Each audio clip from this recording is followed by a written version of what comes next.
And welcome. In today's brain lesson number 122, we're looking at this fabulous concept of GIGO called GIGO. This can change the life of yourself, your child, your grandchildren. This is mainly for the youth. So to parents, if you're a parent or a grandparent, please take note of this.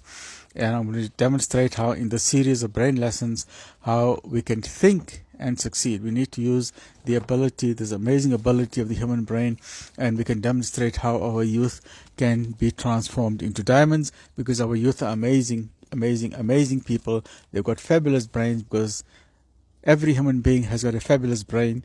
Unfortunately, we are not taught how to use the brain. We are expected to know how to use the brain in school. Yes, we tend to get through school, but many times once we understand a bit about how to use the brain, then we can apply these lessons in our life.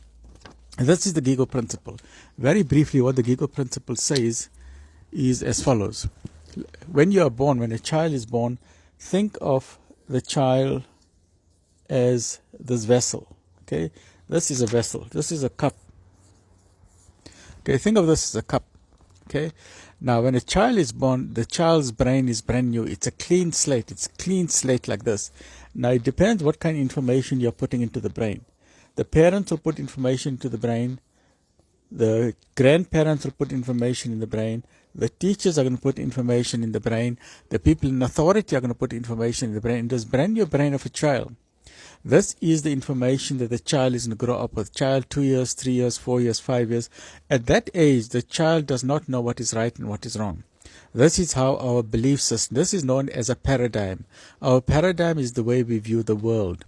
So if a child, the religion of the parents are then instilled into the child. The discrimination of the parents are racist against certain people, that will be imprinted into the child. If the parents hate certain types of food, that will be imprinted into the child. So a child will grow up depending on the environment in which it is growing up in, depending on the house, depending on the neighborhood, depending on the families, depending on the bigger family.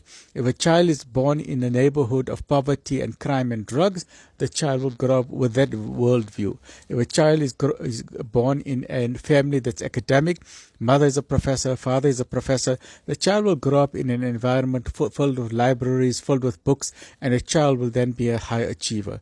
So depending on the environment of the child and depending on the feedback that we're putting into the child, that determines the paradigm of the child. That is the world view, and that is the way the child will view the world.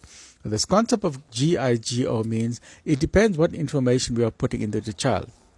GIGO comes from a concept in computers. In the old days when I used to grow up in the 60s and 70s, it was known as the GIGO concept. A computer on its own does not think. So if you put garbage inside the computer, garbage is going to come out. If you put good things into the computer, good things are going to come out. A computer only does what you program it to do. In the same way with the brain, if you're going to put garbage into the brain, so GIGO, garbage in, garbage out. If you put garbage into the brain, then garbage is going to come out of your mouth and your behavior and your actions. Right? If your child watch a lot of movies with swearing, vulgarity, bad words, then when the child opens their mouth, the brain is now programmed with swearing words and with vulgarity. Simple.